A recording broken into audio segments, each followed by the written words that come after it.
Let's begin thinking. तो नई energy के साथ नया चैनल शुरू हो रहा है। जो हमारे चैनल का नाम होगा वो ये होगा, ह्यूमैनिटी। नाम से ही पता चल रहा होगा कि हम इसमें आर्ट्स सब्जेक्ट जो होगा हमारे क्लास 12 का वो हम कवर करने वाले हैं। History, political science and geography जो हमारे सब्जेक्ट्स हैं, हम उन्हें इस चैनल में कवर करेंगे। Why mention let's begin the thinking? क्योंकि आपने यदि आर्ट्स लिया है तो या तो ये सोच के लिया हो कि आगे चल के यूपीएससी करना है। नहीं करना है यूपीएससी, कुछ तो करना है, तो उसके लिए थिंकिंग तो ज़रूरी है।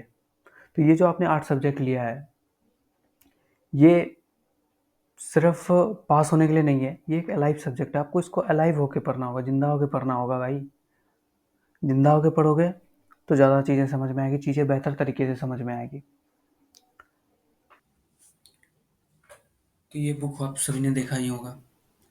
ये हमारा हिस्ट्री का पहला बुक है। तो हम सबसे पहले हिस्ट्री स्टार्ट करते हैं, क्योंकि हिस्ट्री का जो पहला चैप्टर है बहुत ही इंटरेस्टिंग है, द हड़प्पन सिविलाइजेशन। तो इसका जो पहला चैप्टर है, हम ज़्यादा बातों में टाइम वेस्ट नहीं करेंगे, हम डायरेक्ट चैप्टर स्टार्ट करते हैं। हो सकता है ये 3 वीडियोज़ में बँटा हुआ हो, कोशिश करूँगा कि जल्दी ख़त्म हो जाए। तो 3 वीडियोज़ में ये पूरा चैप्टर कवर हो जाएगा, क्योंकि चैप्टर बड़ा है और वीडियोज़ भी आपके ज़्यादा देर के नहीं होंगे, लेस देन 30 मिनट का वीडियो होगा एक। So let's begin. तो यहाँ पर आप देख ही रहे हो, सबसे पहला जो हमारा चैप्टर है वो है द हड़प्पन सिविलाइजेशन।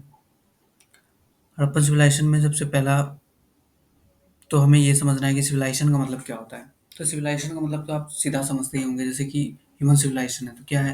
ह्यूमन जब सिविलाइज्ड फॉर्म में रहने लगे थे, सभ्य तरीके से रहने लगे थे, उसे सिविलाइज्ड कहा गया, उसे ही सिविलाइजेशन कहा गया। मतलब जब पीपल एक सिविलाइज्ड फॉर्म में रहते हैं तो उसे सिविलाइजेशन कहा जाता है। तब हड़प्पा में जब आदमी सब हड़प्पन सिविलाइजेशन में और इंडस वैली के आसपास जब आदमी सब जब लोग सभ्य तरीके से रहने लगे, सिविलाइज्ड फॉर्म में रहने लगे, तो उसे एक सिविलाइजेशन का नाम दे दिया गया है। बस यही था civilization. The Harappan seal is possibly the most distinctive artifact of the Harappan और इंडस वैली सिविलाइजेशन। जो हड़प्पन सील है, ये जो आप साइड में देख रहे हो, ये हड़प्पन सील है। इसे बोला जा रहा है कि ये बहुत ही डिस्टिंक्टिव आर्टिफैक्ट है हड़प्पन सिविलाइजेशन में। हाँ, क्योंकि हड़प्पन सिविलाइजेशन में हमें सील्स मिले हैं, तो उससे हमें हड़प्पन सिविलाइजेशन के बारे में बहुत सारी चीज़ पता चले हैं। और ये जो सील बने हुए रहते थे, ये made of stone called steatite. Seal like this one often contain animal motif and sign from a script that remain undeciphered. Undeciphered का मतलब होता है अभी तक पता नहीं चला है कि इसका मकसद क्या था, इस सील को बनाने का मकसद क्या था। ऐसे तो आपको पता चल ही रहा है कि एनिमल मोटिव है यहाँ पे। आप देख रहे हो ये एक एनिमल है, यहाँ फिश बना हुआ है, लेकिन ये क्यों बनाया गया था ये किसी को पता नहीं है।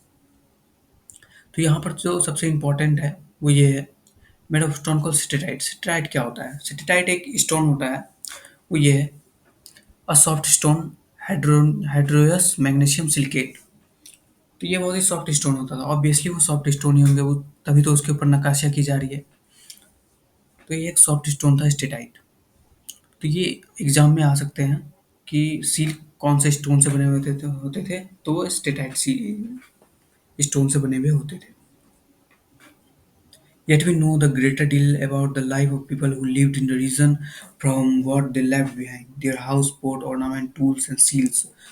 तो अब हमें हड़प्पन सिविलाइजेशन के बारे में, वहाँ पे जो बचे हुए अवशेष है, जो हाउसेस हैं, हाउसेस के रिमेन्स हैं, पोर्ट्स हैं, ऑर्नामेंट्स मतलब ज्वेलरीज, टूल्स एंड सील्स यही। In other word archaeological evidence. और इन्हीं सब चीज़ों को हम आर्कियोलॉजिकल एविडेंस कहते हैं। आर्कियोलॉजिस्ट क्या होते हैं? जो रिमेन्स को खोज करते हैं, रिमेन्स का खोज करते हैं, उसे हम आर्कियोलॉजिस्ट कहते हैं। ठीक है, ये सिंपल सा टर्म है। Let us see what we know about the Harappan civilization. वही सारी चीज़ यहाँ बताया गया है। ऐसे एनसीईआरटी लाइन बाय लाइन ही पढ़ना सही रहता है, वो आप लोग पढ़ना, लेकिन मेरे पास उतना समय नहीं है। अगर यदि मैं लाइन बाय लाइन पढ़ने लगूँ तो वो शायद बहुत ही ज़्यादा टाइम ले लेगा, इसलिए मैं लाइन बाय लाइन नहीं पढ़ रहा हूँ। मैंने हाईलाइट कर दिया है, बस उसे ही पढ़ेंगे हम। तो ये हड़प्पन सिविलाइजेशन का मैप है, आप ये देख रहे हो, ये मैच्योर हड़प्पन सिविलाइजेशन का मैप है ये वाला। और ये वाला जो ये अर्ली हड़प्पन सिविलाइजेशन है, मतलब पहले का सिविलाइजेशन है। सिविलाइजेशन 2 पार्ट में बाँटे गए हैं, यहाँ पे देख लो आप। तो टर्मिनोलॉजी यहाँ पे जैसे आप देखो, the Harappan civilization also known as Indus valley civilization, ये तो आपको पढ़ के ही पता चल जाएगा। और इंडस वैली सिविलाइजेशन इसका नाम और क्यों पड़ा है ये भी मैं बताता हूँ। और जो इसका टाइम स्पैन देखो, टाइम स्पैन इसका कौन सा है, 6000 BC से 1300 BC। तो ये एक अच्छा खासा लंबा चौड़ा टाइम स्पैन है, आप नियरली कह सकते हो 5000 ईयर्स का ये टाइम है। तो इसमें से आपको पहले तो ये समझ सारा चीज़ समझ में आता ही होगा था, पर ये एक बार देख लो। जैसे बीपी मतलब होता है बिफोर प्रेजेंट, आज से पहले। बीसीई हो गया बिफोर कॉमन एरा, 1 जनवरी 111 से पहले। और सीई हो गया कॉमन एरा। तो ये बुक तो 2015 में बनी थी, जो अभी चल रहा है 2015 मतलब 2025। तो 2025 से पहले का टाइम वो कॉमन एरा हो गया। सी का मतलब होता है अप्रोक्सीमेटली। कॉमन एरा का मतलब हो गया जो अभी चल रहा है, present year according to this dating system. और सी का मतलब हो गया अप्रोक्सीमेट, जब हम लेते हैं किसी चीज़ को। तो यहाँ पे आप देखो जो इंपॉर्टेंट है वो ये है, मैच्योर अर्बन साइट दो फेज में बांटे गए हैं। एक है 2600 बीसी से 1900 बीसी तक, ठीक है। और दूसरा जो डिसेंडेंट फेज है वो 1900 बीसी से 1300 बीसी तक है। और जो अर्ली हड़प्पन है वो 600 बीसी से 2600 बीसी तक है। तो ये डिसेंडेंट फेज को आप साइड में रखो, अभी हमें अर्ली हड़प्पन और मैच्योर हड़प्पन की बात करनी है बेसिकली। तो अर्ली हड़प्पन अब ये है, अर्ली हड़प्पन जो कि जिसका कि टाइम पीरियड कितना था, 6000 बीसी से 2600 बीसी तक था। उसमें आप देख रहे हो यहाँ पर कि जितने भी सिविलाइजेशन है वो बहुत ही कम है, ज़्यादा फैले हुए नहीं है। और जो मैच्योर अर्बन सिविलाइजेशन है इसमें देखो आप बहुत ही ज़्यादा फैले हुए हैं। जो इम्पोर्टेंट है, जैसे मोहनजोदारो हो गया, हड़प्पा हो गया। जो इसमें इम्पोर्टेंट है वो एक धौलावीरा है, नागेश्वर है, कालीबंगान है, राखीगिरी है, बेनीवाल है। ये सभी आपको इम्पोर्टेंट है। इम्पोर्टेंट तो ऐसे आपको सभी है यहाँ पर, लेकिन आप देख रहे हो इसमें मेजोरिटी ऑफ द पार्ट जो है वो अभी पाकिस्तान के पास है। और जो बड़े-बड़े शहर थे जैसे मोहनजोदड़ो और हड़प्पा, ये इंडस वैली सिविलाइजेशन का सबसे बड़े शहर थे ये दोनों। तो ये दोनों पाकिस्तान में थे, रिमेन्स उतने अच्छे से मिले नहीं क्योंकि पाकिस्तान ने इन्हें ज़्यादातर से डिस्ट्रॉय कर दिया है। तो इसलिए हमें रिमेन्स उतने मिले नहीं। तो कुछ-कुछ जो रिमेन्स थे बचे खाच से, उसे हमें कुछ ही चीज़ पता चल पाई। इसलिए हड़प्पन सिविलाइजेशन के बारे में अभी भी हमें टोटली नॉलेज नहीं है प्रॉपर्ली। तो हड़प्पन सिविलाइजेशन है be found in region as part as Afghanistan, ये अफगानिस्तान तक फैला हुआ था। फिर बलूचिस्तान, जो अभी आप न्यूज़ में काफ़ी रहता है आजकल, बलूचिस्तान, सिंध, ये पूरा जो ये आप देख रहे हो ये सिंध का इलाका है। और उसके बाद Punjab province of Pakistan and Indian state Jammu and Kashmir, Punjab, Haryana, Rajasthan, Uttar Pradesh, Gujarat, Maharashtra. आप देख रहे हो कि बस ये ही वेस्टर्न पार्ट है इंडिया का इस सिविलाइजेशन में, उसके बाद और कोई भी पार्ट नहीं है। ये हो गया। अब देखो यहाँ पे there were several archaeological culture in the region prior to mature Harappan. These culture were associated with distinct pottery, evidence of agriculture and pastoralism. ये यहाँ पे इम्पोर्टेंट है कि यहाँ जो एविडेंस ऑफ एग्रीकल्चर और पेस्टोरलिज्म हमें, पेस्टोरलिज्म मतलब होता है अ, अ, जानवर को चराना, वही होता है पेस्टोरलिज्म। तो हमें यहाँ पे एग्रीकल्चर और पेस्टोरलिज्म की रिमेन्स मिले हैं। तो ये मामूली बात नहीं है क्योंकि उस टाइम में आज से ये लगभग 7 साढ़े 7 हज़ार साल पहले की बात हो रही है। तो उसमें एग्रीकल्चर प्रैक्टिस होना और सेटल्ड एग्रीकल्चर वो लोग प्रैक्टिस करते थे, तो ये बहुत ही बड़ी बात है। The recent archaeological evidence also indicate the emergence of Harappan culture from early farming community dated 7000 BC। हाँ मैंने बोला ना, 7000 BC से पहले फार्मिंग कम्युनिटी एग्जिस्ट करते थे, यही बहुत बड़ी बात है हड़प्पन सिविलाइजेशन की। क्योंकि उस टाइम में जो बाहरी फॉरेन कंट्रीज के थे वो तो भाई वो तो ट्राइबल्स पीपल थे। तो उस टाइम में हमारे यहाँ सेटल एग्रीकल्चर प्रैक्टिस हो रहा था, ये बहुत ही बड़ी बात है। सबसिस्टेंस स्ट्रेटजी क्या-क्या थी हड़प्पन्स की? The Harappan at a wide range of plants and animal product. ये प्लांट और एनिमल प्रोडक्ट दोनों खाते थे, ऑब्वियसली कोई दिक्कत नहीं है इसमें, इंक्लूडिंग फिश, ठीक है। Archaeologist have been able to reconstruct dietary practice from find of charred grain and seeds. तो आर्कियोलॉजिस्ट को अ, वहाँ के डाइटरी मतलब खाने-पीने का बारे में पता चला है। हमें वहाँ पे क्या मिला है, चैरेट ग्रेन के रिमेन्स मिले हैं, सीड्स के रिमेन मिले हैं। और ये किन्हें मिलते हैं? ये मिलते हैं आर्कियोबॉटनिस्ट को। ये आर्कियोबॉटनिस्ट वो होते हैं जो कि प्लांट रिमेन में स्पेशलिस्ट होते हैं, प्लांट रिमेन्स की खोज करने में स्पेशलिस्ट होते हैं। उन्हें आर्कियोबॉटनिस्ट कहा जाता है, ठीक है। और हमें क्या-क्या मिला है, जैसे व्हीट मिले हैं, बार्ली, लिंटल, चिपका एंड सेसम। ये सारे खाने की चीज़ें हैं, प्लांट्स मिले हैं। Millets are found from the site in Gujarat. Millets का गुजरात में ही ज़्यादातर मिला हुआ है एविडेंस। और राइस का जो फाइंड है वो रिलेटिवली रेयर है। तो ऑब्वियसली यार थिंकिंग करो एक बार कि राइस का यहाँ पे क्यों हुआ, रिलेटिवली रेयर क्यों, कम क्यों है यहाँ पर राइस का फाउंडिंग उतना कम क्यों? एक बार थिंक सोचो खुद में। सोच लिया? वीडियो रोक के सोच लो, नहीं हो रहा है तो देखो, थिंकिंग करना ज़रूरी है इस सब्जेक्ट में।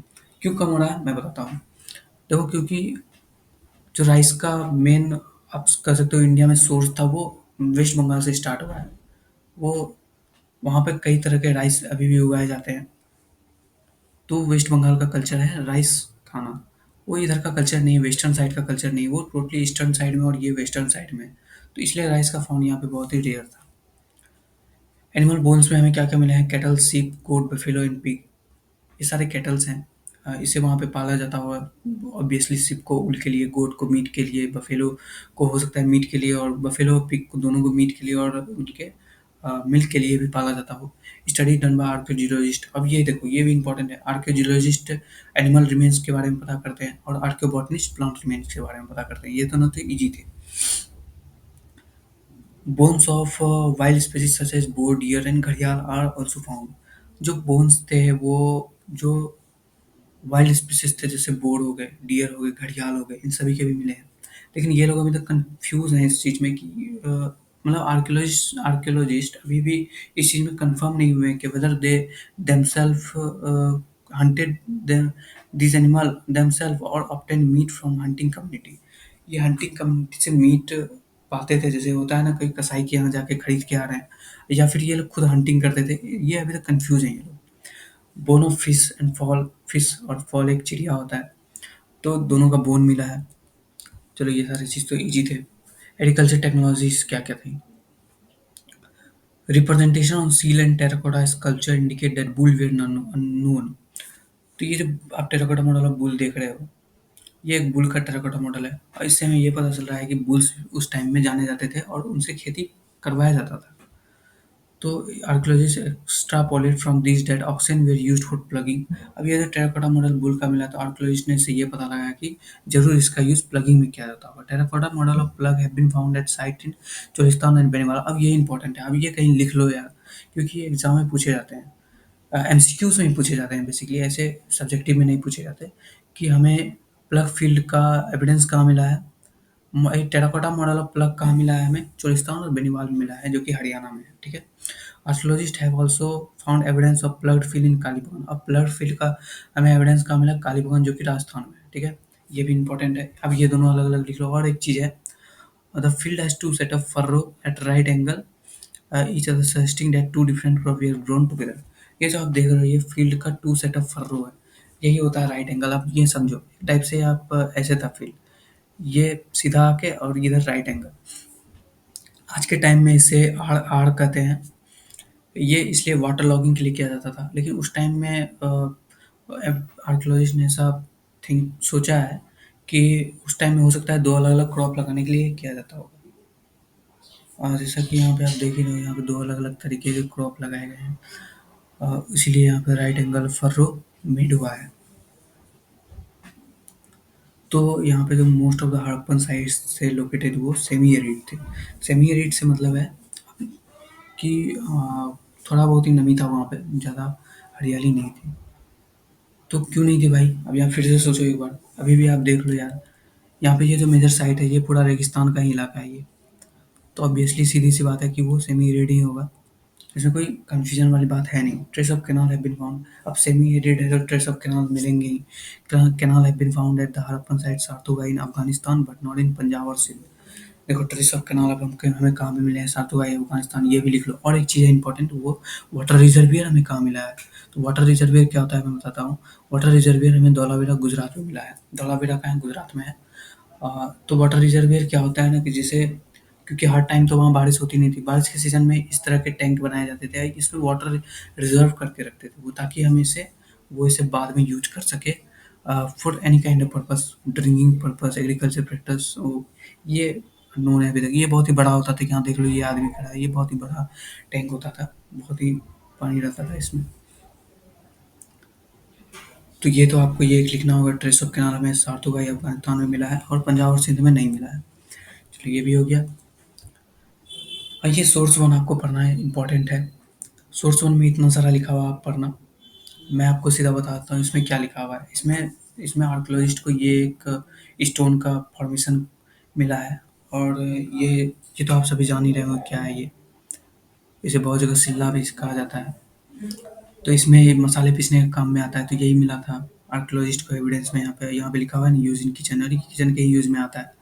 इसी में ये बताया गया कि कैसे यूज़ होता था कि इसे आगे और पीछे करते थे तो इससे यहाँ पे घर्षण होता था, फ्रिक्शन से यहाँ पे वो किस चीज़ के लिए यूज़ होता था वो यहाँ पे लिखा हुआ है, वो पढ़ लेना, पढ़ना तो पड़ेगा। तो अब यहाँ पे जो हमारा अगला टॉपिक है, Mohenjodaro a planned urban centre, perhaps the most unique feature of the Harappan civilisation was the development of urban centre. जो सबसे इम्पोर्टेंट फीचर था हड़प्पन सिविलाइजेशन का वो यही था कि development for urban urban centre. उस टाइम मेसोपोटामियन सिविलाइजेशन भी चल रहे थे लेकिन वहाँ पे अर्बन सेंटर का डेवलपमेंट नहीं हुआ था। इसी सेम टाइम आपने क्लास 11 में पढ़ा होगा, यदि पढ़ा है तो, नहीं पढ़ा तो कोई बात नहीं।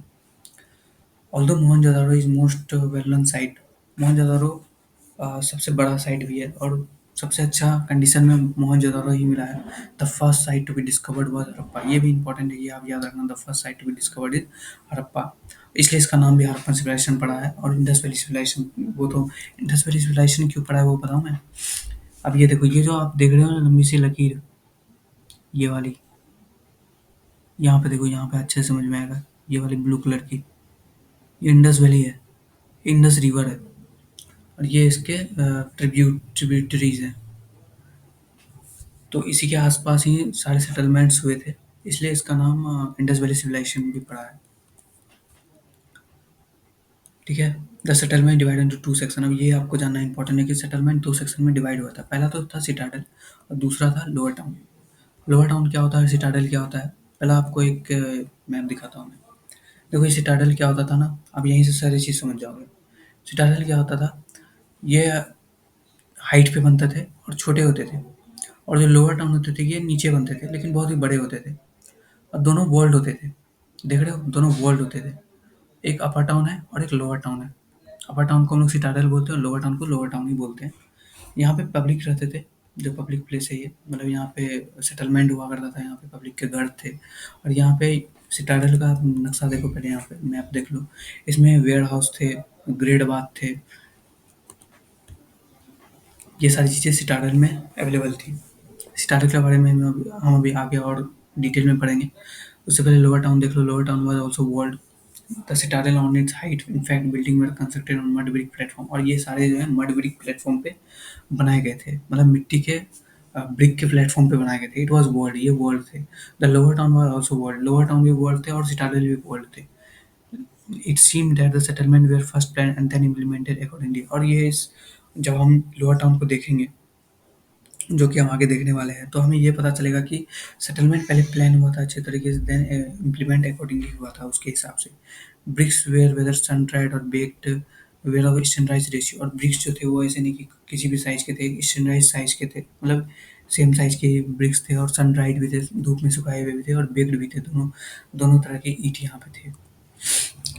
अब सिटाडल में एक चीज़ ये इम्पोर्टेंट है, ये आप देख लो, while most of the Harappan settlement have small high western part and larger lower section at sites such as Dholavira and Lothal, the entire settlement was fortified. Dholavira और लोथल में क्या था ना, इंटायर सेटलमेंट ही फोर्टिफाइड था, मतलब ये पूरा ऐसे फोर्टिफाइड था, इसमें इंटायर सेटलमेंट ही फोर्टिफाइड था। ठीक है। और जो सिटाडल था within Lothal was not walled off, और जो लोथल का सिटाडल था उसमें ये वॉल नहीं था, ये वॉल लोथल का सिटाडल में नहीं था। ठीक है। और लेकिन धौलावीरा और लोथल में इंटायर सेटलमेंट ही वर्ल्ड था। ठीक है। इजिए, let us laying out drain. तो ड्रेन्स का क्या सीन था ये भी देख लो। केयरफुली प्लान ड्रेनेज सिस्टम, सबसे जो डिस्टिंक्टिव फीचर है हड़प्पन सिविलाइजेशन का वो यही है कि बहुत ही केयरफुली प्लान ड्रेनेज सिस्टम हमें वहाँ देखने के लिए मिलते हैं। Roads and street were laid down out and along approximate grid pattern intersecting at right angle। अब ये क्या बोल रहा है ये यहाँ से समझो। ये देखो, ये कितने प्लान तरीके से बनाया गया है। ये देखो, ये सारा घर से एक एक ले रहे हैं, ड्रेन है, और ये एक मेन चैनल में जुड़ रहा है, ये जाके फिर दूसरे चैनल में मिल रहा है। ये देख लो, ये देख रहे हो आप, रोड्स रोड्स पहले बनाए गए, उसके हिसाब से फिर ड्रेन्स बनाए गए, ड्रेन्स पीछे में बनाए जाते थे रोड्स के हिसाब से, देन इम्प्लीमेंटेड अकॉर्डिंगली, और उसके हिसाब से फिर घर बनते थे, वही यहाँ पे बोला गया है। Roads and street were laid out first, पहले रोड बनाए गए, फिर स्ट्रीट बनाए गए, फिर ड्रेन बनाए गए, और उसके बाद घर बने हैं। तो आप देख सकते हो ना, इस टाइप की प्लानिंग तो अभी भी शायद बहुत ही कम ही जगह होती है। तो उस टाइम के लोग इतनी प्लान करके घर बना रहे थे, ये बहुत ही डिस्टिंक्टिव फीचर है हड़प्पन सिविलाइजेशन का। डोमेस्टिक आर्किटेक्चर कैसा था, what is also interesting is an apprehend concern for privacy. अरे हाँ, ये लोग प्राइवेसी का भी अच्छा खासा ध्यान रखते हैं। देख रहे हैं, जैसे पूरा वर्ल्ड है और एक ही गेट रहता था। There are no window in the wall along the ground level. और ग्राउंड लेवल पे जो ये 2 फ्लोर्स में बटे हुए थे, और जो ग्राउंड लेवल का फ्लोर था उसमें वो लोग विंडोज़ नहीं रखते थे, वो अपर लेवल के फ्लोर्स में रखते थे। Some house have remains of staircases. और कुछ-कुछ हाउस में अभी भी रिमेन्स ऑफ स्टेयरकेस, मतलब सीढ़ियाँ की रिमेन्स अभी तक हैं, हमें देखने के लिए मिलती है, जो कि सेकंड स्टेज पे जाने के लिए हमें यूज़ होता होगा शायद से। Scholars have estimated the total number of well in Mohenjodaro was about 700। जो इसको आर्कियोलॉजिस्ट ने और स्कॉलर्स ने वहाँ पे पता किया है, तो ये पता किया है कि वहाँ टोटल 700 कुआं वहाँ पे थे। और हर घर के अप्रोक्सीमेटली हर घर के बाहर वहाँ पे रहता ही था, या फिर एक समझ लो एक सोसाइटी में 2-3 रहता ही था वो वेल। तो पानी की क्योंकि किल्लत थी पानी की, तो वेल की तो ज़रूरत थी ही वहाँ पे। ये सोर्स 2 में क्या बोल रहा है? Every house was connected to the street drain. The main channel were made up of brick set in mortar were covered with loose brick that could be removed for cleaning. Some के limestone used for cover। अब ये जो बोल रहा है कि ये जो किधर गया, ये जो इसको कवर करने के लिए, अब इसको खुला तो नहीं छोड़ते होंगे, इसको कवर करने के लिए लाइमस्टोन का यूज़ किया जाता था, क्योंकि वो हल्के होते थे और उसे उठा उठा के साफ करके फिर वो उसके ऊपर रख देते थे। यही लाइमस्टोन, क्योंकि ये बहुत ही हल्के होते थे, इसलिए इसका यूज़ किया जाता था। At Lothal for example while house were built of mud brick, drains were made of burnt brick. अब ये देखो, ये कितना इंटरेस्टिंग चीज़ है। लोथल में जो घर थे वो मड ब्रिक के बने हुए थे, मतलब मिट्टी के ब्रिक के बने हुए थे, लेकिन जो वहाँ पर ड्रेन था वो बर्न्ड ब्रिक के, मतलब बेक्ड ब्रिक के बने हुए थे। तो आप सोच सकते हो किस तरह का वहाँ पे सिविलाइजेशन था। सिटाडेल क्या है? ये सिटाडेल आप इसमें ऐसे तो पढ़ लेना पूरा, लेकिन इसमें जो मेन चीज़ है वो this include warehouse. Warehouse मतलब होता है गोदाम टाइप का, ठीक है। Massive structure of which is also which the lower brick portion remain while the upper portion probably of wood decay long ago. And the great bath, lower level भी था upper level भी था, और जो सबसे बड़ी चीज़ है यहाँ पे ये ग्रेट बाथ का रिमेन्स है। ग्रेट बाथ आप ये देख रहे हो, ये ग्रेट बाथ है। ये वेयर हाउस है। वेयर हाउस मतलब गोदाम टाइप का, जिसमें अनाज अनाज स्टोर करके रखे जाते थे। ग्रेट बाथ का ये इसको बोला गया कि रिचुअल प्रैक्टिस के लिए इसे यूज किया जाता था। यहाँ पे लिखा हुआ है रिचुअल के लिए इसे यूज किया जाता था ग्रेट बाथ को। इतना पढ़ोगे उसमें यही बताया गया है कि इसमें यहाँ 2 साइड से सीढ़ियाँ रहती थी, 2 साइड से, और दोनों बगल से भी, और दोनों साइड में चैम्बर्स बने हुए रहते थे बाथरूम के। और यहाँ पे जितना भी पानी जाता था वो यहाँ पे एक मोर्टार जिप्सम का जो लगा हुआ होता था, जिसमें कि जिसे गाढ़ा कहते हैं हम लोग, जिससे पानी वो सोख लेता था और फिर से वो ड्राई हो जाता था। बस यही था great bath. Tracking social difference. अब हम लोग सोशल डिफरेंस यहाँ पे ट्रैक करेंगे। क्या वहाँ पे कुछ अमीरी गरीब का भी, अमीरी और गरीबी का भी कोई सीन था? तो ये हमें बुरियल से ही पता चलेगा। मतलब ये आप देख रहे हो ना, बुरियल्स मतलब मम्मी साहब कह सकते हो, उससे से पता चलेगा। At burials and Harappan site the dates were generally laid in pit. Sometimes there were difference in the way burial pit was made. In some instance the hollowed house were built with brick। आपने Christian के वो जहाँ पे मरते हैं वहाँ पे गए ही होंगे, तो वहाँ पे आपने देखा होगा वो ब्रिक्ड रहते हैं और उसमें नाम लिखा हुआ रहता है। तो इसमें वही बोला जाता है कि कुछ कुछ जगह पे तो ऐसे ही दफनाया हुआ था, और कुछ कुछ जगह पे वो लिंक्ड, मतलब वही उसे अच्छे से प्लास्टर किया हुआ था वो। तो हो सकता है ये एक सोशल डिफरेंस ये लोग खोज रहे हो कि जो अमीर होंगे वो प्लास्टर करा देते होंगे, जिनके पास पैसा नहीं होगा वो प्लास्टर नहीं अफोर्ड कर पाते होंगे। Jewelleries have been found in burial for both women and men. और जो ये अवशेष थे उसमें ज्वेलरीज दोनों में मिले हैं, लेकिन ज़्यादा महंगे ज्वेलरीज नहीं मिले थे। हड़प्पन में 3 सेल रिंग मिला, jasper kind of semi precious beads and hundreds of microbeads. एक जास्पर रिंग मिला जो कि थोड़ा महंगा था, और ज़्यादा कुछ वहाँ पे अवशेष नहीं मिले हैं। कॉपर मिरर मिला है। लेकिन इससे हमें यही पता चलता है कि Harappan did not believe in bring precious thing with dead, और ये प्रीशियस थिंग डेड के साथ में दफनाने का बिलीफ नहीं रखते थे। क्योंकि ये जो है आपका अरेबिक कल्चर में बहुत ही पिरामिड में, जैसे many of this pyramid were royal burials where enormous quantity of wealth were buried. ये देख रहे हो, तो अरेबिक कल्चर में बहुत ही रॉयल बुरियल्स होते थे उस टाइम में, तो उससे इसका कोई रिलेटेड नहीं है, यही बता रहा है यहाँ पे। लुकिंग एट लग्जरियस, तो क्या वहाँ लग्जरी का कोई सीन था? Utility and luxury another strategy to identify social difference. Utility क्या होता है? जो कि हर रोज का काम है। लग्जरी मतलब हो गया कि जो शौक के लिए रखा गया है। तो यहाँ पे 2 टाइप के मटेरियल है। Ordinary material, quern pot needle, flesh rubber हो गया, और तो हमें वहाँ पे यही सारी चीज़ मिले हैं। पॉटरी, निडल, फ्लैश रबर, बडी स्क्रबर, ये सारी तो यूटिलिटी की चीज़ें, ये ऑर्डिनरी मटेरियल है, ये हर किसी के घर में था, ठीक है। तो इसमें कोई लग्जरी नहीं था। Archaeology assume object were luxury if they are made of rare or made from costly or non local material. अगर वो रेयर मटेरियल से बने हुए और नॉन लोकल मतलब कि आसपास के सामान से नहीं बने हुए हैं, दूर से मंगाए गए इम्पोर्टेड माल है, तो भाई वो फिर लग्जरी है, ऐसा ही कुछ है, ठीक है। रोल्स रॉयस है तो वो लग्जरी है ऐसा ही है।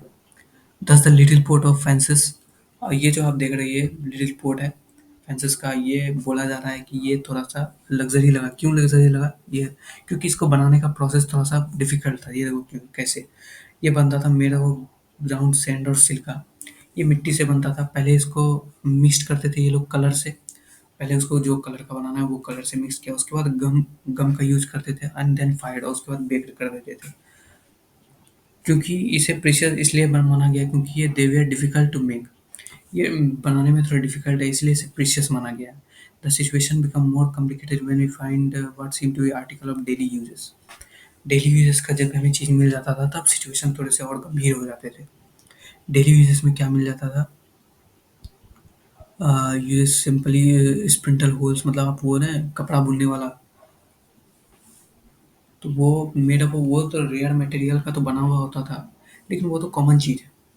तो यहाँ पे ये लोग थोड़े कंफ्यूज हो जा रहे हैं कि ये स्प्लेंडर होल्स कॉमन चीज़ है, लेकिन वो लग्जरी इसलिए है क्योंकि रेयर मटेरियल से नहीं बना हुआ है, इसलिए उसे लग्जरी भी माना जा रहा है और ऑर्डिनरी मटेरियल भी माना जा रहा है, ठीक है। Concentrated in large settlement like Mohenjodaro and Harappa are rarely found in the smaller settlement. Uh, ये जो यहाँ पे बोल रहा है वैल्यूएबल मटेरियल जितने भी थे वो सिर्फ लार्ज सेटलमेंट में ही मिले थे, जैसे मोहनजोदड़ो और हड़प्पा में, और छोटे मोटे सेटलमेंट में इनका नहीं मिलता था। For example miniature pot or faience perfume bottle and found are found mostly in Mohenjodaro and Harappa. जो ये सारी चीज़ थे परफ्यूम बॉटल, ये सारे मोहनजोदड़ो और हड़प्पा में ही मिले। फैंसिस ये सारे, तो ये बड़े-बड़े सिविलाइज़ेशन में ही मिल रहा है, छोटे-मोटे जगहों पर नहीं मिल रहा है, जैसे धोलावीरा हो गया, कालीबंगान हो गया, लोथल हो गया, यहाँ पे ये सारी चीज़ नहीं मिल रही है, ये बड़े-बड़े सेटलमेंट में ही मिल रहा है।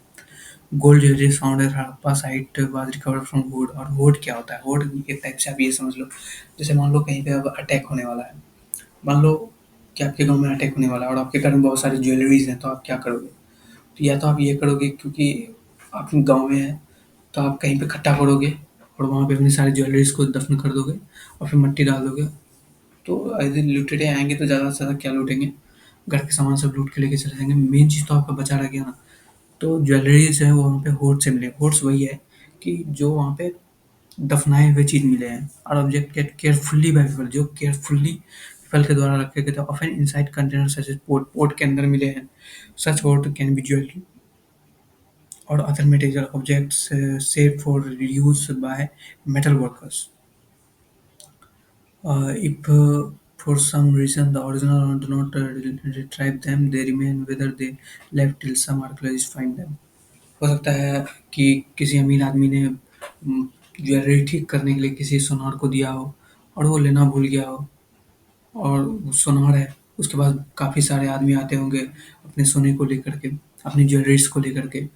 तो हो सकता है ऐसा भी एक सीन हो सकता है कि क्योंकि अ, उसके पास बहुत सारे एक ही टाइम पे आ जाते थे, और वो फिर उन्होंने कभी वापस नहीं लिया होगा, या फिर कुछ हो गया हो, कुछ कुछ भी हो सकता है, मतलब नेचुरल डिज़ास्टर कुछ आ गया होगा तो वो लोग वापस नहीं ले पाए और सारी चीज़ खत्म हो गई तो वो वहीं पे रह गए। तो ये भी हो सकता है। तो आज के लिए बस इतना ही। Thank you, take care, good bye.